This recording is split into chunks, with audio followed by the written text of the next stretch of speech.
Halo teman-teman, apa kabar? Ada saya kembali Aryan Surya, sahabat baik kamu dari Pagar Kehidupan. Nah teman-teman, kemarin kita sudah banyak sekali ya mempelajari ilmu yang alhamdulillahnya nih saya bersyukur bisa merubah cara berpikir kamu. Nah, bagaimana dengan kamu teman-teman? Apakah ilmu-ilmu yang saya bagikan kemarin bisa merubah cara berpikir kamu? Ada nggak coba di antara kamu yang saat ini nih sudah banyak sekali ketolong dengan banyaknya video di Pagar Kehidupan yang saya bagikan? Nah, kalau memang iya, alhamdulillah banget ya. Saya berdoa dulu, semoga apa yang saya bagikan kepada kamu bisa membuat diri kamu sendiri lepas dari masalah, semakin bisa berpikir luas dan pastinya semakin banyak gunanya bagi orang lain. Amin. Ngomong-ngomong soal kegunaan bagi orang lain teman-teman, hari ini kita akan membahas sebuah topik yang ada hubungannya dengan masalah kebuntuan hidup. Coba saya tanya dulu, ada nggak di antara kamu semua yang sekarang sedang mengalami kebuntuan yang diakibatkan tidak ada kabar dari orang lain? Contoh nih ya, ada nggak di antara kamu yang sedang menunggu lapangan pekerjaan karena udah ngelamar pekerjaan mas bro tapi nggak dipanggil-panggil? Atau ada nggak di antara kamu yang mungkin mengharapkan orang lain tuh berubah sifatnya? Kamu nunggu nih, kapan ya sifat dia bisa berubah seperti yang gue mau? Ada nggak di antara kamu begitu? Kalau ada, nah ini nih, di video ini kita akan berdiskusi secara singkat, padat, dan jelas pastinya, bagaimana cara kita sebagai sahabat pagar kehidupan, manusia yang bisa berpikir luas untuk bisa mencapai sukses dengan cara pikir yang benar tentang menunggu. Betul. Kita akan mempelajari bagaimana caranya kita bisa sukses dengan pola pikir yang benar di dalam memandang apa sih itu menunggu. Teman-teman, percaya atau enggak, kebanyakan orang, terutama di Indonesia nih, mohon maaf, orang-orang di sekitar saya ini punya kebiasaan buruk, yaitu lebih suka menunggu daripada berkreasi. Bener, coba deh. Sekarang kalau saya minta kamu semua jujur ya, bener nggak sih 90% masalah dalam hidup kamu nih sebenarnya diakibatkan karena kamu menunggu kan? Maksudnya gimana? Maksudnya gini, jadi sebenarnya materi hari ini terinspirasi oleh teman saya. Begini ceritanya, jadi teman saya ini sangat kreatif teman-teman. Dia itu tiba-tiba mengatakan bahwa, gue pengen deh buat sebuah kolam. Nah, tiba-tiba saya bingung, maksudnya apa nih membuat sebuah kolam? Tiba-tiba dia bilang bahwa dia itu ingin membuat sebuah kolam ikan di halaman rumahnya. Bagi saya pada waktu itu tidak masuk akal. Bagaimana ceritanya sebuah tanah yang rata, benar-benar tanah, tiba-tiba bisa dibuat sebuah kolam seandainya dia mau. Tapi memang karena pada dasarnya teman saya ini kreatif, dia bisa loh teman-teman membuat kolam sendiri hanya dalam waktu kurang lebih 2 minggu jadi kolam yang bagus. Dari situ saya berpikir, memang benar ya, orang itu bisa maju hanya karena perbedaan pola pikir. Pola pikir teman saya tadi, dia memikirkan apa yang dia mau, kemudian dia berbuat. Betul, dia memikirkan apa yang dia mau, kemudian dia berbuat. Nah, bagaimana dengan kamu? Kalau seandainya kamu saya suruh jujur, bener nggak kalau selama ini kamu tuh cuma melakukan, memikirkan apa yang kamu mau, kemudian menunggu? Bener apa enggak? Nah, ini loh teman-teman, yang membuat Indonesia khususnya didominasi oleh orang-orang yang terlalu banyak menunggu, yang membuat mereka tidak bisa maju. Kemajuan dalam hidup itu tidak boleh ditunggu. Tidak boleh ditunggu. Orang yang punya mental menunggu untuk perubahan, menunggu untuk mendapatkan yang dia mau, itu mohon maaf sama seperti mental pengemis. Pengemis itu kenapa dilarang oleh agama? Karena mereka itu menunggu sambil meminta tanpa berusaha. Benar apa enggak? Nah sementara yang diinginkan oleh Tuhan semesta alam, Tuhan itu pengen kita tuh berusaha dulu dong, bekerja dulu dong, berikhtiar dulu dong untuk mendapatkan hal yang kita mau. Nah, celakanya selama ini semua orang Indonesia alhamdulillah beragama, punya keyakinan yang bagus terhadap Tuhan. Tapi celakanya lagi nih, agama hanya sekedar lambang di KTP. Dia tidak mengerti bahwa kalau memang gua bertuhan, ayo patuhi perintahnya dengan memahami bahwa Tuhan gua nih mau gua berikhtiar dulu kalau apa yang gua mau udah ketemu. Bukan malah nunggu. Nah sekarang kan yang terjadi malah kita nih nunggu. Iya kan? Udah lamar pekerjaan bagus tapi ditungguin aja. Begitu ditanya, kok lu gak kerja bro? Gue nunggu lamaran. Lah, udah tahu punya pasangan sifatnya jelek. Dia nunggu aja. Kapan ya pasangan gue berubah? Punya adik males. Pengen adiknya punya pekerjaan bagus. Ditungguin aja sampai sifat adiknya berubah. Kalau mental kita mental menunggu teman-teman, gak akan pernah berubah hidup kita. Sekali lagi, kalau seseorang punya mental menunggu, tidak akan pernah berubah nasib hidup seseorang itu. Itu fakta. Nah, terus pertanyaan kamu pasti begini. Oke, kalau menunggu itu tidak baik, terus yang harus kita lakukan tuh apa, Mas Bro? Nah, yang harus kamu lakukan secara bijaksana, seandainya kamu ingin maju, teman-teman, rubahlah pola pikir kamu sama seperti pola pikir teman saya tadi. Ingat, teman saya tadi cuma memikirkan, gua mau punya kolam. Kolam ikan, gua maunya begini. Kalau pola pikir orang Indonesia pada umumnya, setelah dia mau, dia nunggu. Aduh, nunggu aja deh. Nunggu ada yang buatin gue. Nunggu tiba-tiba nanti kolam gue dibuat sendiri sama orang. Gue nunggu ya, nunggu aja. Pernikahan gue emang hancur lebur sih mas bro. Tapi gak apa-apa deh, gue nunggu aja sifat suami gue berubah. Gue nunggu aja sifat istri gue berubah. Nunggu aja. 100 tahun kemudian, tidak terjadi apa-apa. Jeder, kubrak, duar, kiamat. Kalau seandainya teman saya tadi menggunakan pola pikir kayak gitu, jadi nggak tuh kolam ikan yang bagus? Nggak jadi sama sekali. Dan perlu kamu tahu ya, itu modalnya dikit loh. Tapi kolamnya jadi bagus lagi. Kok bisa ya? Karena pola pikir dia beda. Kalau dia mau, dia melakukan. Titik. Nah sekarang, saya minta tolong pikirkan deh. Ada nggak kebuntuan dalam hidup kamu yang disebabkan oleh menunggu? Ada. 1, 2 atau 3, nggak apa-apa, pikirin semuanya. Sekarang praktek cara mengobatinya adalah begini. Kamu ikuti saya. Praktek yang paling bagus seandainya memang betul kebuntuan hidup kamu didasari oleh karena mental kamu adalah mental penunggu, saya minta tolong kamu pikirkan pertama kali apa yang kamu mau. Pikirin. Apa yang kamu mau? Misalnya nih, mas bro, gue pengen bekerja. Oke. Gue pengen suami gue jadi lebih baik. Gue pengen istri gue jadi lebih baik. Gue pengen adik gue jadi gak males. Gue pengen kakak gue tobat. Oke, apapun yang kamu inginkan, saya minta sekarang pikirkan dulu di otak kamu apa yang kamu mau. Sudah? Udah kepikiran? Nah, sekarang yang kedua, saya minta tolong kamu ambil kertas kosong dan juga alat tulis. Saya akan mengajarkan kepada kamu bagaimana sih cara yang benar dan betul untuk bisa menggunakan mental anti menunggu untuk mencapai kesuksesan.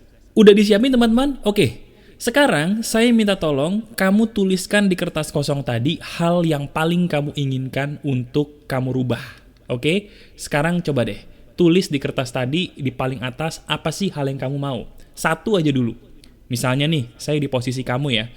Saya ingin punya pekerjaan. Tulis di situ, saya ingin punya pekerjaan.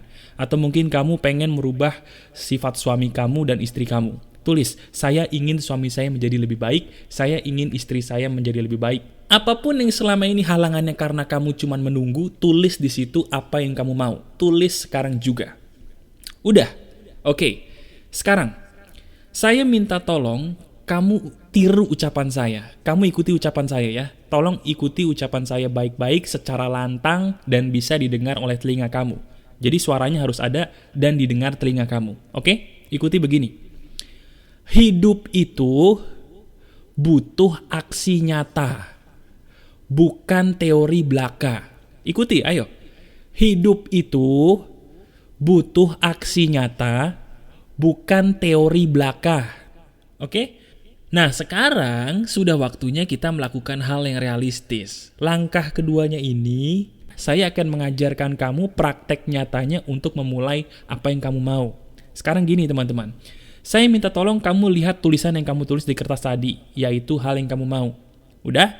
Sekarang gini, kalau tulisan yang di atas kertas tadi itu berhubungan dengan ingin merubah sifat orang lain, saya punya kabar yang mungkin buruk bagi kamu, tapi fakta. Kabar itu adalah kita tidak bisa merubah sifat orang lain, tapi kita bisa mendoakan dan meninggalkannya. Sekali lagi, kalau yang kamu tulis tadi berhubungan dengan ingin merubah sifat orang lain, itu tidak bisa kamu rubah. Yang bisa kamu lakukan sebagai aksi nyata adalah meninggalkan orang tersebut sambil mendoakannya. Contohnya gini, kamu punya suami nih, kerjaannya mukulin kamu terus, nyakitin anak kamu terus, ya kan? Kerjaannya nggak pernah kerja gitu loh, ngerugiin keluarga mulu. Selama ini mungkin sebelum kamu nonton video ini kerjanya cuma nunggu aja. Nah sekarang udah ya, sayangi hidup kamu, sayangi juga hidup anak-anak yang kamu miliki. Lakukan aksi nyata, tinggalkan orang itu, dan berubahlah ke hidup yang lebih baik. Sama juga kalau kamu seorang suami punya istri selingkuh yang selama ini nunggu supaya istri sadar sendiri gitu ya. Percaya deh nggak akan bisa sadar. Orang itu nggak bisa sadar kalau dari dirinya nggak mau. Daripada kita nunggu, mendingan tinggalin. Demi kehidupan kita sendiri, kamu sendiri nih wahai para suami, supaya bisa lebih bebas dan jauh dari perasaan yang tidak perlu.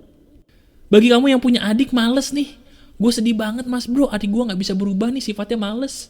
Kakak gue sifatnya suka maksiat nih, gak pernah tobat. Nah, kita tidak bisa merubah mereka, tapi kita bisa mendoakan mereka dan kemudian kita jauhi mereka. Dengan tujuan supaya hidup kita tidak berakhir sia-sia. Saya ulangi, dengan tujuan supaya hidup kita tidak berakhir sia-sia. Masuk akal kan? Nah, jadi langkah nyatanya, kalau di kertas tadi tulisannya adalah kamu ingin merubah sifat dari orang lain, hentikan berpikir untuk bisa merubah dia dengan cara menunggu. Hentikan. Yang bisa kamu lakukan adalah berdoa, kemudian jauhi dia. Saya tidak menyuruh kamu putus silaturahmi, tapi jauhi dia demi kehidupan kamu sendiri yang lebih baik. Lebih bebas dari stres yang tidak perlu. Masuk akal kan? Masuk akal banget pastinya, ya. Nah mas bro, bagaimana kalau tulisan yang di atas kertas tadi adalah pekerjaan yang gua mau?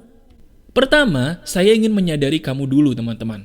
Menyadarinya begini loh, menunggu itu perbuatan yang buruk, karena ketika kita menunggu, kita berharap kepada manusia. Betul, menunggu adalah sebuah sikap buruk, karena ketika kita menunggu, kita berharap kepada manusia. Nah sekarang, saya ingin merubah itu semua.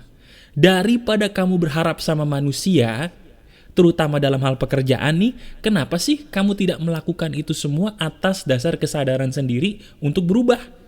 Maksudnya gini, daripada selama ini kamu nunggu pengen diterima kerja, kenapa nggak mengusahakan untuk membuat sebuah pekerjaan yang mana pekerjaan itu adalah diri kamu banget? Bisa jadi loh, kamu sengaja nih dibiarkan nama Tuhan tidak dipanggil-panggil oleh kantor yang kamu lamar karena memang udah waktunya kamu untuk memulai usaha. Nah di video ini saya ingin menyadarkan kamu, ayo daripada nungguin pekerjaan, kenapa sih nggak membuat sebuah pekerjaan sendiri? Mental seperti ini nih yang jarang banget dimiliki oleh manusia-manusia Indonesia pada umumnya. Entah kenapa manusia Indonesia tuh suka sekali menunggu, entah kenapa. Nah, oleh karena itu, ayo, mulai sekarang ciptakan pekerjaan bagi diri kamu sendiri yang elu banget, yang kamu banget, ya. Pekerjaannya dari mana, Mas Bro? Pekerjaannya adalah dari hal yang benar-benar kamu banget. Coba sekarang saya tanya, kamu sukanya apa sih? Kamu hobinya apa sih? Pasti kamu tahu kok, nggak mungkin nggak tahu. Pura-pura nggak tahu, itu aja. Sebenarnya diri kamu tuh tahu sukanya apa, hobinya apa, cuman pura-pura nggak tahu.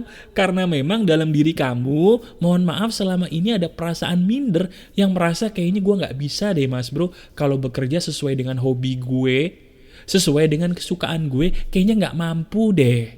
Iya kan?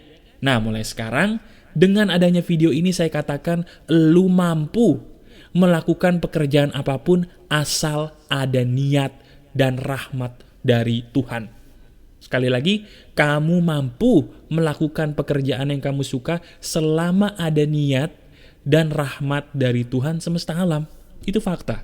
Nah terus mas bro, prakteknya saya harus ngapain nih? Seandainya saya benar-benar mau merubah, saya pengen menciptakan pekerjaan saya sendiri. Nah sekarang saya minta tolong sama kamu, di kertas tadi kamu tulis lagi tuh. Seandainya kamu sekarang maunya pekerjaan, kamu tulis lagi. Pekerjaan yang gua suka berdasarkan hobi. Kamu tulis. Pikirin baik-baik, pause dulu video ini gak apa-apa. Tulis di situ pekerjaan apa. Kamu pasti tahu. Pasti tahu. pelan-pelan kamu tulis. Contoh nih ya, misalnya kayak adik saya. Adik saya tuh suka banget sama hal yang berbau dengan salon karena dia perempuan. Saya bilang sama dia begini, lu tuh bisa mencapai sukses dalam pekerjaan apapun asal lu suka. Saya bilang gitu teman-teman kepada adik saya. Nah akhirnya adik saya pun nurut. Percaya atau enggak, sekarang perkembangannya sangat bagus dari bisnis kecantikan yang dia mulai. Kenapa bisa begitu? Karena dia mau memulai berdasarkan hal yang dia suka. Nah bagaimana dengan kamu? Tulis di kertas tadi, pekerjaan apa sih yang selama ini benar-benar gue impikan. Tulis di situ ya. Nah sekarang, bedanya saya dengan orang lain, saya ingin membimbing kamu secara nyata dan realistis. Bagaimana sih caranya supaya gue nih bisa menjadikan apa yang gue tulis tadi nih, bisnis kesukaan gue, supaya menjadi kenyataan. Pertama, saya minta tolong kamu tuliskan 2 langkah apa sih yang kira-kira bisa kamu lakukan untuk mewujudkan pekerjaan sesuai hobi kamu tadi. Saya nggak minta 3, saya nggak minta 10, 2. Contoh nih ya, kita contoh teman saya tadi yang membuat kolam. Ketika dia sudah tahu apa yang dia mau buat kolam, dia mikir, kira-kira alat apa ya yang harus gue punya? Itu yang pertama. Yang kedua, kemudian dia mikir, dari alat-alat ini, berapa ya modal yang harus gue miliki? Udah, 2 aja. Nanti begitu dia udah melakukan 2 hal itu, dia udah mikir alat apa dan udah ngitung modalnya harus berapa, dia baru nulis lagi, mikir lagi, kira-kira 2 langkah berikutnya harus ngapain ya? Begitu dia mikir 2 langkah berikutnya harus ngapain, dipraktekin lagi, setelah dipraktekin, baru ditulis lagi. Jadi gini, kamu tulis 2 langkah, setelah 2 langkah, praktekin. Habis dipraktekin 2 langkah tadi, tulis lagi 2 langkah berikutnya, praktekin lagi. Udah dipraktekin lagi, tulis 2. Jadi 2 praktek, 2 praktek, 2 praktek. Nah, langkah ini kalau kamu lakukan bertahap tapi pasti, percaya atau enggak, tiba-tiba pekerjaan sudah kamu punya. Kenapa? Karena memang segala sesuatu itu butuh proses. Selama ini kamu nggak bisa maju-maju karena berpikir bahwa langkah itu harus 10 mas bro. Susah, gua nggak ada waktu. Kata siapa harus 10? 2 dulu. Tulis 2 langkah, praktekin. Tulis 2 langkah, praktekin. Nanti lama-lama jadi itu. Tiba-tiba sebuah bisnis atau pekerjaan yang kamu sukai. Dicoba deh. Saya pun melakukan itu loh. Dan itu juga yang dilakukan teman saya tadi kan. Dia merencanakan praktek, merencanakan praktek. Sedikit-sedikit merencanakan, dipraktekin. Bukan banyak-banyak merencanakan, terus prakteknya bingung dari mana. Ingat, 2 langkah praktek, 2 langkah praktek. Langkah yang kecil tapi terus dilakukan, itu yang akan membuat kamu menjadi berhasil. Bukan sekedar langkah besar. Langkah kecil aja cukup. Masuk akal kan? Nah, itu aja teman-teman. Saya ingin dengan adanya video ini, kamu semua nih, sahabat pagar kehidupan yang saya cintai, bisa berubah pola pikirnya. Dari yang tadinya pola pikir nunggu, ayo sadari bahwa mental menunggu itu adalah mental, mohon maaf, pengemis. Pengemis itu dilarang karena dia menunggu dan meminta. Sementara yang harusnya kita lakukan adalah kalau kita mau sesuatu, usahakan dong. Nah, di video ini saya udah memberikan kamu langkah nyata, usahanya harus kemana dan bagaimana. Ayo, praktekkan apa yang saya katakan di video ini dan rasakan deh. Pasti dalam hidup kamu akan ada perbedaannya ya. Silakan lakukan apa yang ada di video ini teman-teman dan tuliskan hasilnya di bagian komentar bawah sambil kamu sebarkan video ini kepada teman-teman yang kamu miliki ya. Masih ada saya sahabat kamu Aryan Surya dari Pagar Kehidupan. Tetap keep spirit, keep sharing, and keep loving. Bye-bye.